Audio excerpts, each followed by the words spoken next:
The Apostle Paul's greatest desire was to get to know our loving Savior, Jesus Christ, much better. Would you like to know him? Listen to this devotional. That I may know him, a devotional by Ellen G. White. Take heed unto thyself. Take heed unto thyself and unto the doctrine. Continue in them, for in doing this thou shalt both save thyself and them that hear thee. 1 Timothy 4, verse 16.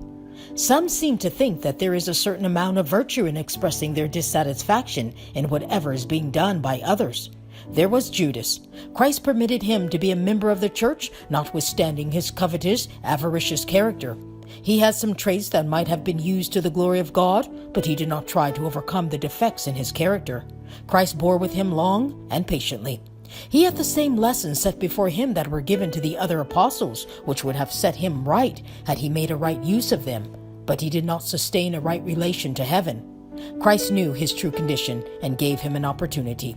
He connected John with the church, not because John was above human frailties, but that he might bind him to his great heart of love. If John overcame his defects of character, he would stand as a light to the church. Peter, if he had corrected his faults, would inherit the promises of God.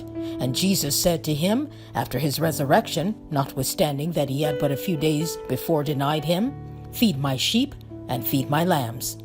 He could trust Peter now, for he had obtained an experience in the things of God.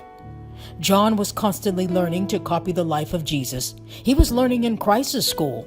Lesson after lesson Christ gave to his disciples that they might know the will of the Father and shine as lights in the world.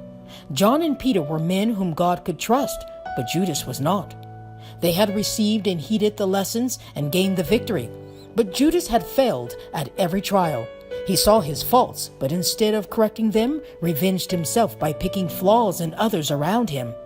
Paul says to Timothy, "Take heed unto thyself," that is, seek God first for thyself. Let us individually turn our attention to ourselves, diligently guard our own souls, and set a Christ-like example before those whom we would criticize.